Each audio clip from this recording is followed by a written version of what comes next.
Assalamualaikum warahmatullahi wabarakatuh.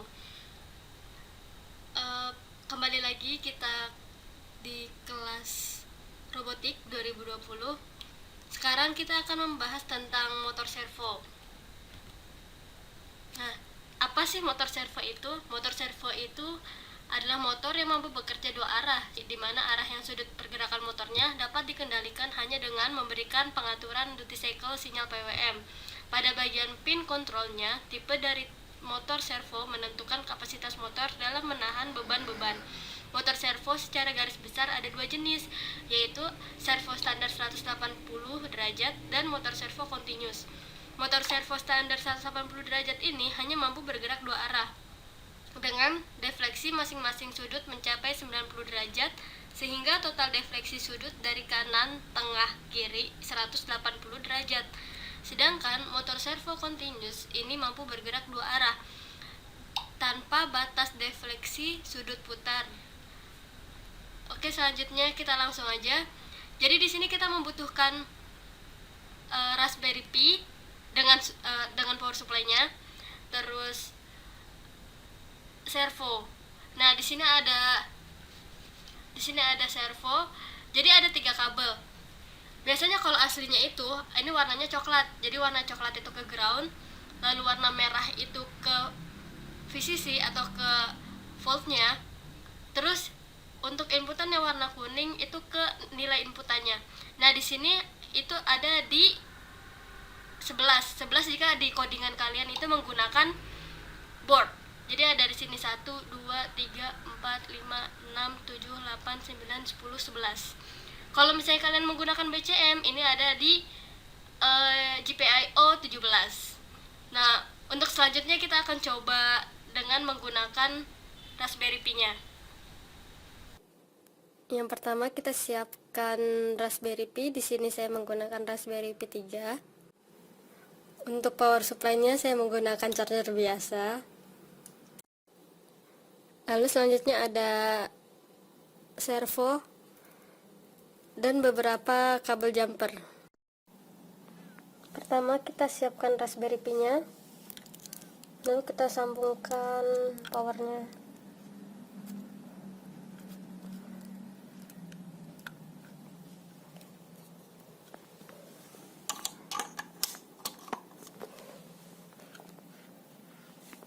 Oke. Selanjutnya kita akan memasang rangkaian servo sesuai dengan freezing yang ada di PowerPoint tadi. Nah, jadi yang coklat ini ground, yang merah ini VCC, terus yang kuning itu nilai inputannya. Nah, kita pasang kabel jumper.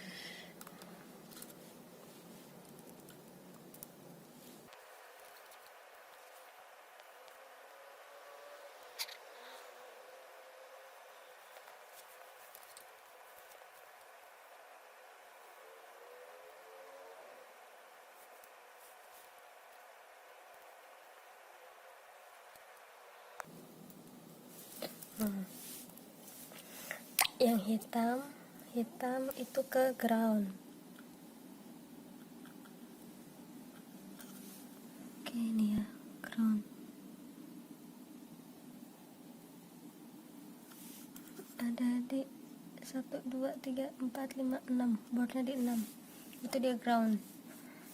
Terus yang paling atas 2 ini itu powernya.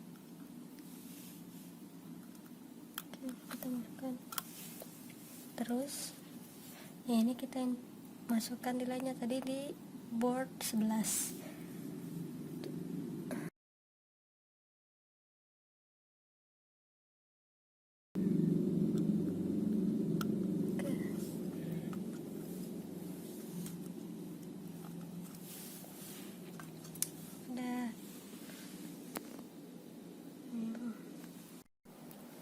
Pastikan Raspberry Pi kalian itu tersambung dengan koneksi WiFi kalian, dan juga yang di laptop kalian juga harus terkoneksi dengan WiFi yang sama. Terus habis itu kita masuk ke VNC. Nah, ini udah ada IP yang dimasukin ke VNC yang pertemuan awal, kita masuk aja, terus masukin passwordnya. Oke. Setelah itu ke sini, programming, lalu ke sini, terus create new file. Oke.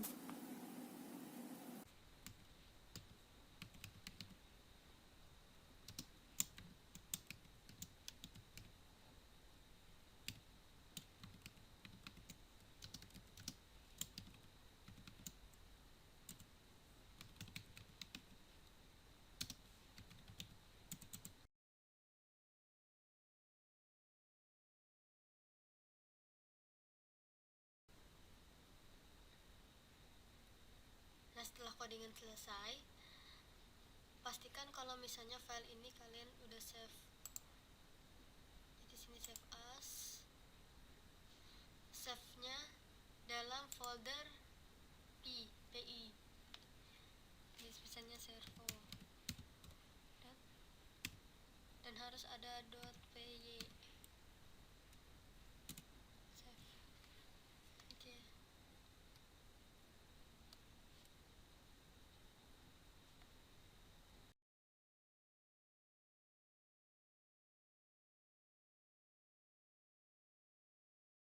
Connect ke servo, itu pertama kita harus import library-nya dulu ya. Import library yang dibutuhin, pertama kita butuh GPIO-nya, pakai GPIO, terus sama waktu, kita juga butuh waktunya. Terus ketika udah, kita setup di boardnya, itu mau pinnya berapa yang dipakai, outputnya berapa yang dipakai. Nah, kebetulan kita di sini pakai outputnya pakai pin 11. Kalau dilihat di ininya tuh 11. Nah, terus kita set mode, terus kita clean up. Jadi clean up ini kalau seandainya sebelumnya kan misalnya ada yang coba-coba dulu tuh pakai yang lain, pakai servo atau pakai pin yang lain. Jadi biar dia benar-benar clear, benar-benar clean gitu, nggak ada cache-nya. Jadi pakai syntax ini clean up, pakai function ini nih. Terus set warning ini fungsinya untuk kalau seandainya ada warning-warning. Biasa tuh kalau kita praktek, ini bagi beberapa orang yang pernah praktek, ngelihat praktek orang gitu, ada tuh biasanya kalau dia nggak pakai codingan ini, dia bakal nunggu tuh warning nggak apa-apa gitu, warning yang bukan error, hanya peringatan biasa aja gitu. Nah, terus ini kita setup tadi outputnya mau di kaki berapa. Kita tadi pakai kaki 11, ini bisa dihitung di sini. Ini 11. Hitungnya gini aja, gampang tuh. 2, 3, 4, 5, 6. Jadi kaki 11. Terus udah habis itu kita mainnya di try sama accept. Jadi kalau seandainya ada kondisi ketika dia benar dia jalanin while ini, terus ketika dia accept, dia bakal, atau dia ada inputan dari keyboard untuk interrupt, dia bakal berhenti gitu, si servonya berputar, servonya bergerak bukan berputar. Nah, terus ini cara dia jalaninnya. While true, ketika dia benar, dia pertama nih dia ngedeklar dulu nih sudutnya ini sama dengan 0. Ketika sudut ini 0, dia ngelempar ke function. Dia manggil function nih, f sudut. Nih, dia declare function, ini namanya functionnya f sudut, dia bawa nilai sudut. Sudut ini dikirim dari sini tadi. Misalnya dia masukin 0, terus ada assign, ada variabel penugasan. Di sini di-assign dengan rumus dari PWM itu sendiri. Jadi dari sudut menjadi PWM. Nah, di sini tuh dapat ketetapannya bahwasannya rumusnya adalah sudut dibagi 18 plus 2,5. Untuk detailnya silahkan searching sendiri. Siap-siap kalau nanti ada yang tanya pas presentasi. Oke. Terus start ini variabel penugasan lagi yang ngebawa nilai dari si dati cycle ketika dia udah diolah si sudut tadi ini, ditangkaplah sama variabel start ini untuk memulai PWM. Nah, ini print sebenarnya nggak penting-penting juga. Kita biar tahu aja ada nilai nggak sih di sudut ini gitu. Nah, ini juga change dati ini untuk mengganti si derajat ini kalau seandainya inputannya 2. Nanti dibahas.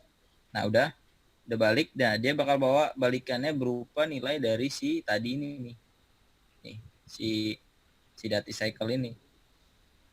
Dia bakal bawa nilai balikannya itu dibalikin ke sini. Terus dia jalan. Bawa yang ini berapa yang sudutnya yang sudah gerakan. Terus time slip ini fungsinya biar dia ada jeda ketika gerak. Jadi variabel sudut sama dengan 0 ini harus ada ya, berdasarkan Kak Uli praktek. Jadi dia kayak biar tahu tuh sudut awalnya di mana sih. Kalau seandainya nggak di-assign, dia bakal bingung mulainya dari sudut berapa. Gitu. Terus ada time slipnya. Berdasarkan Kak Uli juga bilang ini tuh dalam bentuk second, 0,5 second. Nah, ini terus variabel keduanya. Sudut keduanya itu adalah 90. Sama kayak tadi di bawah. Nah, ini baru function ini berfungsi gitu. Yang tadi awalnya dia bawa 5, terus sekarang masuk ke 90. Nah, variabel inilah yang digunakan. Baik, bukan variabel tapi variabel penugasan yang ditugaskan itu yang ini. Change dati cycle gitu. Nah, udah itu semua ketika dia semuanya udah berjalan dan itu masih nggak ada yang tekan keyboard interruptnya, dia bakal terus bergerak selama nilainya true atau selama tidak ada yang interrupt dia pakai keyboard ya gitu. Terus GPIO clean up lagi ini buat mastiin kalau seandainya udah selesai dari apa yang dijalanin, nggak ada catch lagi yang nyangkut di Raspi gitu, dan udah di stop sama dia. Udah gitu doang.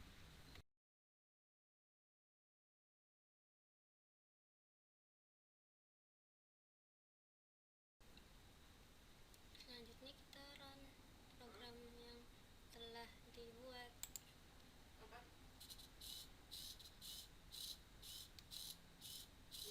Ini printingnya. Servo akan berjalan seperti ini.